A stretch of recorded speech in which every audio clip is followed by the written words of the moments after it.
Hello guys, my name is Cynthia and welcome to my YouTube channel.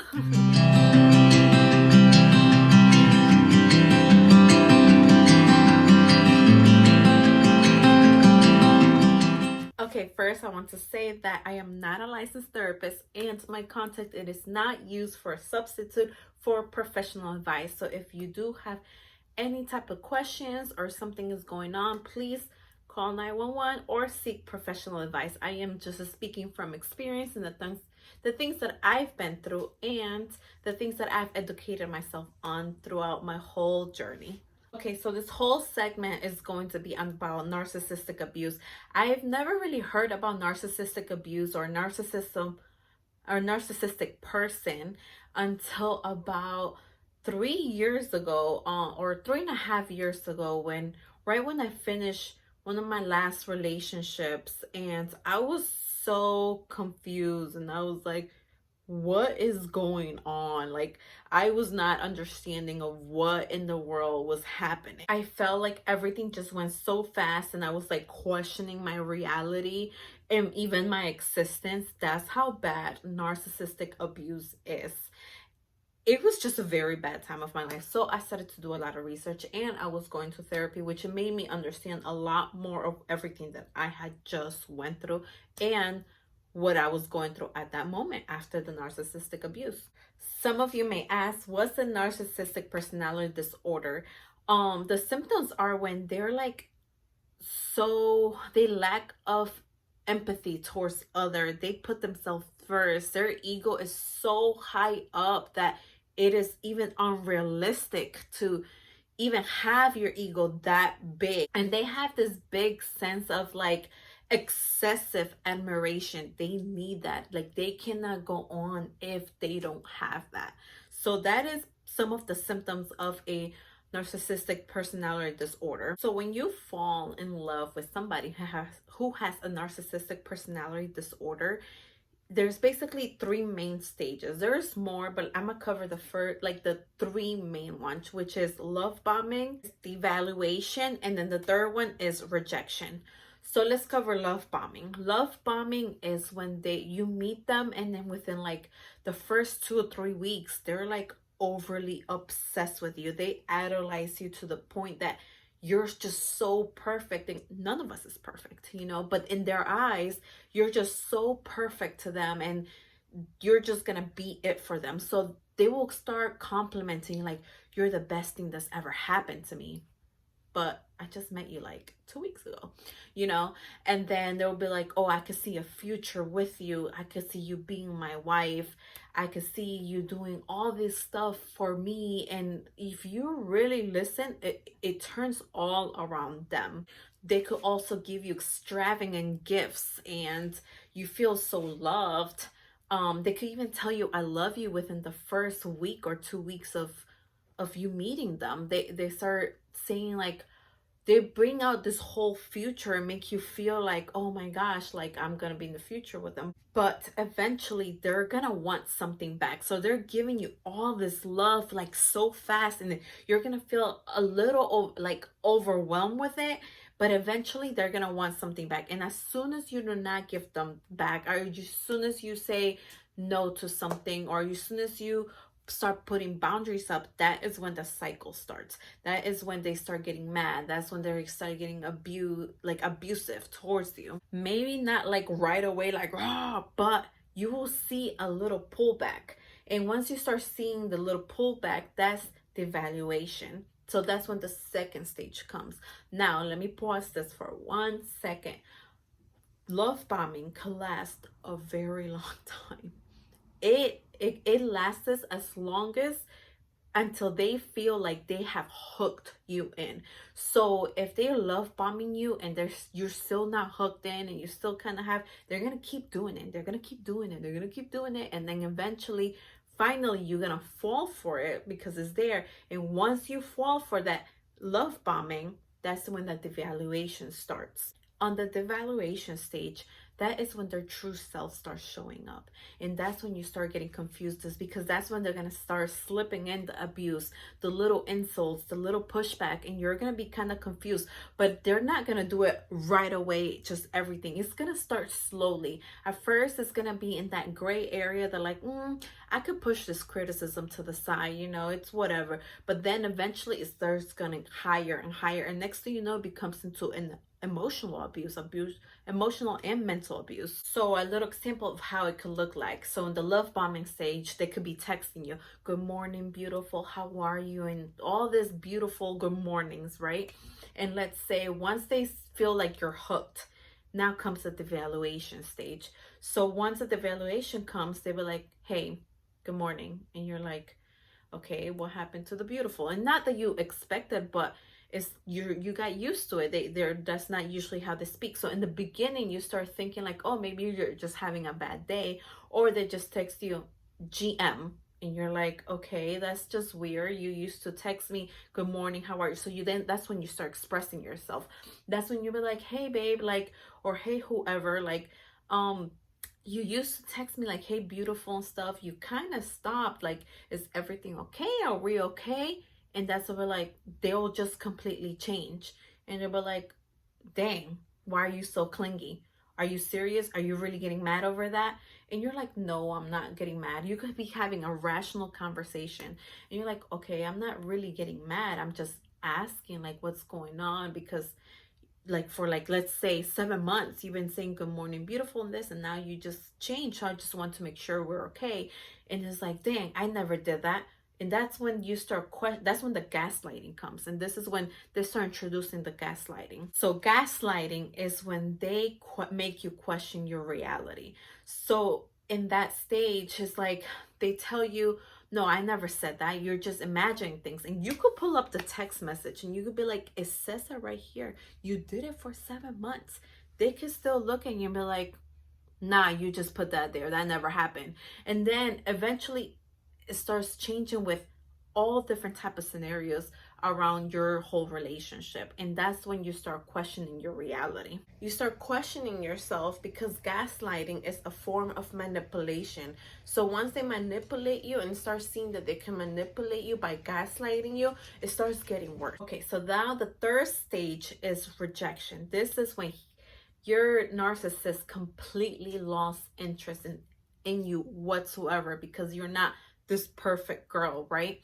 So in the rejection stage, they just block you. This is when they find a new supply. So a new supply is a new person that they decide to drop all the love bombing to someone else, and they probably start talking bad about you to this other person, or they just say like, oh, I don't even have a partner, or I don't have a girlfriend, I don't have a boyfriend right now.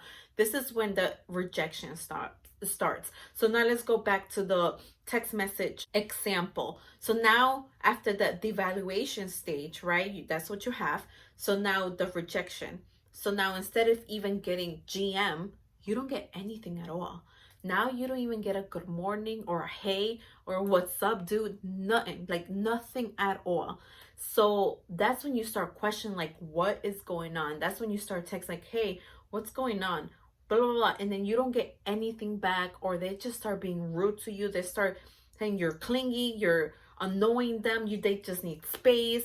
You're just acting up and you're just effing crazy. And that's when all this stuff starts. And that's when you start, going crazy, because you're like, I didn't even do anything wrong. How did we get from us being so loving, or you being so loving, to now this? And it's because they found a new supply. They found a new person that they could love bomb to, and they feel like they're this perfect person. So this is where they start blaming you for everything. So in order for them to go do their stuff, so you could leave them alone, now every single thing that you do bring up, whether you're doing nice, thinking about their feelings or whatever it is, they're gonna get upset, grab it, turn it around and flip it on you. And then they're gonna start telling you it's your fault. You're the one who bring this up. You're problematic. You're so dramatic. You just want problems. Even though you're just questioning simple things, that why are they not doing this? Why are they changing? Why just even if you ask it nice, somehow it will always be your problem. It's always your fault. And that way, so then you are left over there thinking like, am I the problem? Is this really me? Like, I'm not understanding. Like, they're able to be left alone so they can be talking to the new supply and do their own thing. Then you ask yourself, like, why don't it just end the relationship? Well, there's a thing called trauma bond. So as soon as you see the rejection, right? You as a person, you're like, all right, I'm gonna start pulling back. And as soon as you start pulling back, it's like the narcissist, it's like a ring on their bell, a ring on their head. I'm so sorry. A ring on their head. It's like a ring on their head. And that's when they come and they start love bombing you again, because you're just like want that love and care that you had in the beginning of the love bombing. And that's when they know that you want that. So that's when they start doing things all over again, and they start telling you that they love you, that they're so sorry, they didn't mean it, they're just going through something, and start making all these excuses for their behaviors of everything that they did. So then you start thinking, okay, maybe they were going through something, I don't know, they're being so nice to me right now, this is what I've been wanting from the beginning, this is exactly what I've been wanting. So like, okay, like he's going back to the person that he used to be, but no, he's just love bombing you again, because this is something that he knows that you want. So instead of leaving, you're back in the cycle again, and then the cycle restarts. Devaluation and then rejection, then love bomb, devaluation and rejection, and you're just stuck in this trauma bond because you think that he's going to change one day. You think that if you marry him, he's going back to, he or she is going back to who they were before. I say he because I'm speaking on my experience, so I'm so sorry about that. But until you realize that the love bombing phase was just a mirroring of what you wanted in a relationship, is not the real them, it was a fake them, so you could fall in love, you will be stuck in that trauma bond. And it's hard, and it's so hard because I was stuck in it.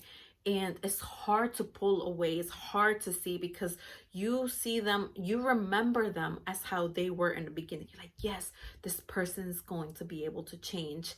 But in reality, they're just not, because they faked who they were. So until you're able to break the trauma bond, you will be stuck in the cycle, and you will come out of this relationship with a lot of psychological problems.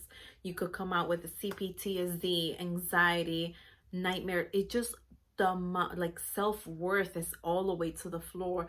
So the amount of pain that you come out of is not fun, because you're gonna have to deal with it at the end. And so the faster you break the trauma bond, the faster it is for you to be able to heal. I know from my experience when I was dealing with a narcissistic relationship, it was just, I was questioning my reality. I was having full anxiety attacks. I couldn't even breathe. I couldn't even be around my family because I knew he was back at the house texting and talking to other girls, and my trauma bond was so strong that I couldn't let go. It got to the point that I would record his conversations with me because he would gaslight me so much that I didn't even know what was the truth, even though I will have all the text messages, everything right there in front of me and in front of him, and somehow he was still able to gaslight to the point that I'm like, are these texts even real?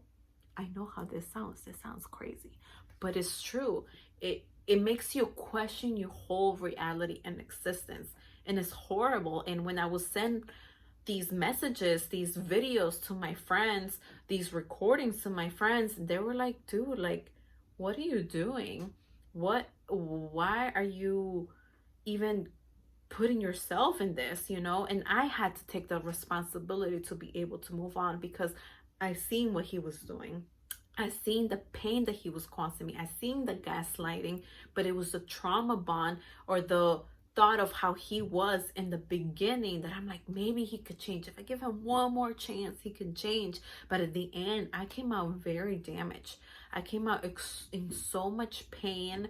My self-worth was low. I was having full anxiety attacks. I will have nightmares that he's gonna come into my house and just whatever. He tried to, you know, when you pull away from a narcissist, they try to come back. When I pulled back, so many thoughts at the same time.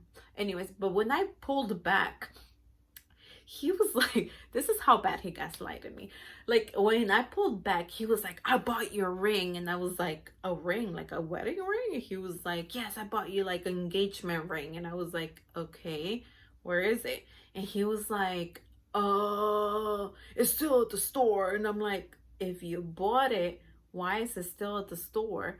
And I'm like, you just said you have it. He's like, I said I have it, but not with me. And I'm like, so you don't have it, it's still at the store. All right, so show me your bank account, because with them, with the narcissist, you have to be very like forward and blunt and show me.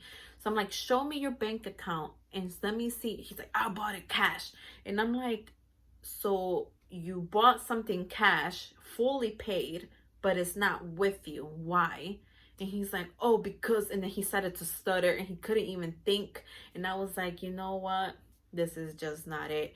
Then when I had kicked him out of my house, they'll try to guilt trip you. That is a very good one. He just was like, I have nowhere to stay. I'll be sleeping in my car. But I had went through his phone, and his friend actually called me and told me that he'll be staying at some girl's house. And I was just like, so he was trying to manipulate me. Oh, I'm gonna be sleeping in the streets. I'm gonna be sleeping in my car because I have nobody. I would have never kicked you out. But you cheated on me multiple times. He was addicted to porn. It was a whole mess. Maybe one day I'll do another segment and talk about my narcissistic experience with him. And it was very challenging mentally. So he tried everything in the book, and I know what it's like. So I don't want you guys to feel alone. I don't want you guys to feel like, oh my gosh, I'm so stupid for going back. You're not stupid. You're just stuck in this cycle that until you take a full responsibility of your own emotions, until you take the stance like, okay, this is it. I am worthy of love. You will be stuck in the cycle, and it's hard, and it's very hard. And if you have a friend who is stuck in a narcissistic relationship, be upfront, but at the same time also be understanding that there's such thing called trauma bond. And when that trauma bond is there, it's hard to pull back. And it's even harder if you're married. It's even harder if you have kids, have a house together. There's so many things that tie in. So this is the whole segment. I feel like I went into a rant, but I hope this helps. This is my second YouTube, so hopefully throughout, you know, as I keep doing videos, things get better. I hope this helps you guys in some type of way. Please let me know or comment below. Please click the button subscribe, or you can go into my other platforms and follow me: TikTok, Twitter, Facebook, Instagram, at the Unspoken Side of Healing. All right, thank you so much. I really appreciate you guys tuning in. Still a little nervous, but hopefully the segment starts getting better. So thank you.